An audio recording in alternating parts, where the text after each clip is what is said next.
এটি সুস্পষ্ট নির্দিষ্ট একটি দলের নির্দিষ্ট একটি আহ, নির্দিষ্ট একটি দলের কাছে তাদের পক্ষপাতদুষ্ট আচরণ। আমাদের কাছে মনে হয়েছে বিশ্ববিদ্যালয় প্রশাসনের এইটুকু সক্ষমতা থাকা দরকার ছিল, তারা যেই ডেট ঘোষণা করবেন সেই ডেটের মধ্যে শিক্ষার্থীরা যা আসবেন ডেট মেনটেন করে তাদেরকে নিশ্চয়ই সেই শিক্ষার্থীদের যে রাইট সেটুকু দিবেন।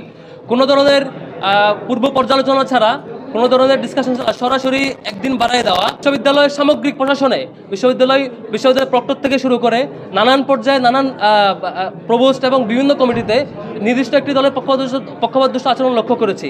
এটি আমরা শিক্ষকদের কাছ থেকে নিশ্চয়ই 24 পরবর্তী এই সময়টাতে শিক্ষকদের কাছ থেকে আমরা এমন একটা রেসপন্স চাই যে রেসপন্সটা সকল শিক্ষার্থীর জন্য সমান, কোনো পক্ষপাত দুষ্ট হবে না।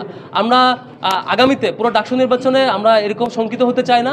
আমরা ইতিবাচক এবং জাস্টিস এবং সমমানের সবার প্রতি সমান অধিকারের যে দায়িত্ববোধ শিক্ষকদের পক্ষ থেকে সেটি চাই। আরেকটি ঘটনা লক্ষ্য করেছেন, বেশ কয়েকটি পত্রিকা, বেশ কয়েকটি হাউস মিথ্যা ফ্রেমিং করেছে আমাদের ব্যাপারে। তার মধ্যে দেখবেন যে বিবিসি বাংলায় প্রথমে একটি নিউজ করেছে, তারপর রাতে বিজনেস স্ট্যান্ডার্ড একটা নিউজ করেছে, আরও কয়েকটি পত্রিকা এরকম দেখেছি যেখানে বলা হয়েছে ছাত্র শিবিরের দিক থেকে যে আমরা নাকি প্রথম অংশগ্রহণ করেছি। আবার কেউ নিউজ একবার করে আবার এটা এডিটও করেছেন যে প্রথম বলছে স্বাধীনতার পর প্রথম প্যানেল, আবার বলছেন প্রথম প্রকাশ্যে প্যানেল, নানান আলাপ করছে আর কি। এটা স্পষ্ট আমরা নিন্দা জানাচ্ছি এবং তীব্র নিন্দা জানাচ্ছি যে এই ধরনের মিথ্যা ফ্রেমিংয়ের ব্যাপারে। ছাত্র শিবির 1977 সালে প্রতিষ্ঠিত হওয়ার পর থেকে প্রথম যে আমাদের ডাকসু হয় সেটি হচ্ছে 1979 সালে। সেখানে তাহের কাদের পরিষদ, যেটির ডকুমেন্টেশন, পেপার কাটিং, ছবি, মিছিলের ছবি, প্রচারণার ছবি সবকিছু এখন আপনারা অনলাইনে পাবেন। এবং সেই সময় ছাত্র শিবিরের প্রথম যে অংশগ্রহণ 77-এর প্রতিষ্ঠার পরে 79-এ সেখানেও ছাত্র শিবিরের হল এবং সেন্ট্রাল পর্যায়ে বিভিন্ন জায়গায় প্রার্থীরা জয়ী হয়েছে, বিভিন্ন জায়গায় সেকেন্ড হয়েছে। এরকম সুস্পষ্ট ডকুমেন্ট থাকা সত্ত্বেও তারপর ইলেকশন হচ্ছে 80 সালে, সেখানে ছাত্র শিবিরের প্যানেল ছিল। আওয়ামী লীগ যে পরিমাণ মানে ভুয়া নির্বাচন এবং একপাক্ষিকভাবে ক্ষমতায় আসছে, সেটিতে ছাত্র শিবির আমরা কোনোভাবে তাদেরকে ক্ষমতার বৈধতা দিয়ে নাই।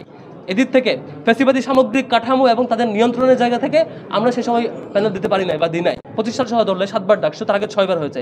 6 বারের 5 বারেই ছাত্র শিবির তার অংশগ্রহণ এবং তার রেসপন্স সবকিছু দেখিয়েছে। তারপরেও বেশ কিছু মেগা পত্রিকা, বেশ কিছু হাউস থেকে এভাবে ফ্রেমিং করা, এটা খুবই দুঃখজনক। ছাত্র শিবিরের ব্যাপারে আমাদের হাউসগুলোর কাছ থেকে সঠিক তথ্য প্রচার এবং সঠিক তথ্য প্রচার করবেন বলে আশা করছি। এবং কোনো বিষয় যদি জানার থাকে আমরা অনলাইন এবং আমাদের সোর্স থেকে জেনে নেওয়াটা। আমাদের এখানে অন্যান্য যে স্টেক হোল্ডাররা আছে, প্রত্যেকটা স্টেক হোল্ডারের সমন্বিত এই জোট, যে আমাদের ঐক্যবদ্ধ শিক্ষার্থী জোট, এই জোটে অন্যান্য স্টেক হোল্ডার যারা প্রত্যেকে যার যার জায়গা থেকে শিক্ষার্থীদের জন্য কাজ করেছেন।